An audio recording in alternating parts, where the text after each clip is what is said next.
ಬೆಂಗಳೂರಿನಲ್ಲಿ ಪ್ರಿಯಕರನಿಂದಲೇ ಪ್ರಿಯತಮೆಯ ಹತ್ಯೆಯಾಗಿದೆ. ಪೂರ್ಣಪ್ರಜ್ಞಾ ಲೇಔಟ್ನ ಹೋಟೆಲ್ನಲ್ಲಿ ಘಟನೆ ನಡೆದಿದೆ. ಚಾಕುವಿನಿಂದ ಇರಿದು 36 ವರ್ಷದ ಹರಿಣಿಯನ್ನ ಹತ್ಯೆಗೈಯಲಾಗಿದೆ. ಟೆಕ್ಕಿ ಯಶಸ್ ಈ ಕೃತ್ಯವನ್ನು ಎಸಗಿದ್ದಾನೆ.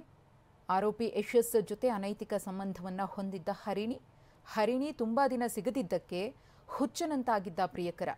ಹರಿಣಿ ಸಿಕ್ಕರೆ ಸಾಯಿಸಲು ನಿರ್ಧರಿಸಿದ್ದ ಪ್ರಿಯಕರ ಅಂತೆಯೇ ಆಕೆಗೆ ಚಾಕುವಿನಿಂದ ಇರಿದು ಹತ್ಯೆ ಮಾಡಿದ್ದಾನೆ. ಚಾಕುವನ್ನು ಕೂಡ ಖರೀದಿ ಮಾಡಿದ್ದ ಟೆಕ್ಕಿ ಯಶಸ್ 17 ಬಾರಿ ಇರಿದು ಬರ್ಬರವಾಗಿ ಪಾಪಿ ಯಶಸ್ ಹತ್ಯೆಗೈದಿದ್ದಾನೆ. ಕೆಂಗೇರಿಯಲ್ಲಿ ಪತಿ ದಾಸೇಗೌಡನ ಜೊತೆ ವಾಸವಿದ್ದ ಹರಿಣಿ ಇದ್ದ ಏರಿಯಾಗೆ ಜಾತ್ರೆಗೆ ಹೋಗಿದ್ದ ಟೆಕ್ಕಿ ಯಶಸ್ ಹರಿಣಿ ಪರಿಚಯವಾಗಿ ಫೋನ್ ನಂಬರ್ ಎಕ್ಸ್ಚೇಂಜ್ ಆಗುತ್ತೆ. ಮೊದಲಿಗೆ ಸ್ನೇಹ, ನಂತರ ಅದು ಪ್ರೀತಿಗೆ ತಿರುಗುತ್ತೆ. ಚಾಟಿಂಗ್, ಡೇಟಿಂಗ್ ಅಂತ ಸುತ್ತಾಟ ಕೂಡ ಇರುತ್ತೆ. ಇಬ್ಬರ ನಡುವೆ ಲೈಂಗಿಕ ಸಂಪರ್ಕ ಕೂಡ ಇತ್ತು ಅನ್ನೋ ಆರೋಪ ಇದೆ. ಪತಿ ದಾಸೇಗೌಡನಿಗೆ ಪತ್ನಿಯ ಅನೈತಿಕ ಸಂಬಂಧ ಗೊತ್ತಾಗಿತ್ತು. ಹರಿಣಿ ಫೋನ್ ಕಿತ್ಕೊಂಡು ಮನೆಯಲ್ಲೇ ಕೂಡ ಹಾಕಿದ್ರು. ಬಳಿಕ ಕೆಲವು ತಿಂಗಳ ನಂತರ ಮತ್ತೆ ಹೊರಬಂದಿದ್ದ ಹರಿಣಿ ಮತ್ತೆ ತನ್ನ ಬಾಯ್ ಫ್ರೆಂಡ್ ಯಶಸ್ಸನ್ನು ಸಂಪರ್ಕಿಸಿದ್ಲು. ಹರಿಣಿ ಸಂಪರ್ಕಕ್ಕೆ ಸಿಗದೆ ಹುಚ್ಚನಂತಾಗಿದ್ದ ಪ್ರಿಯಕರ ಯಶಸ್ ಆಕೆಯನ್ನ ಹತ್ಯೆ ಮಾಡುವ ನಿರ್ಧಾರಕ್ಕೆ ಬಂದಿದ್ದ.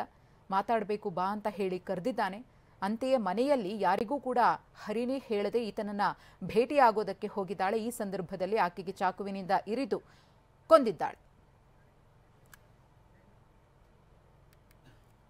ಸುಬ್ರಹ್ಮಣ್ಯಪುರ ಪೊಲೀಸ್ ಠಾಣೆ ವ್ಯಾಪ್ತಿಯಲ್ಲಿ ಇದೇ ತಿಂಗಳು 7ನೇ ತಾರೀಕು ಒಂದು ಕೊಲೆ ಪ್ರಕರಣ ವರದಿಯಾಗಿದೆ. ಮೃತರು 33 ವರ್ಷದ ಒಬ್ಬರು ಮಹಿಳೆಯಾಗಿರ್ತಾರೆ, ಕೆಂಗೇರಿಯ ನಿವಾಸಿ. ಇವರು ಕೊಲೆ ವರದಿ ನಮ್ಮ ಉತ್ತರಹಳ್ಳಿಯಲ್ಲಿರುವ ಒಂದು ಇದರಲ್ಲಿ ರಿಪೋರ್ಟ್ ಆಗಿರ್ತದೆ, ಲಾಡ್ಜಲ್ಲಿ. ಬೇಸಿಕ್ಲಿ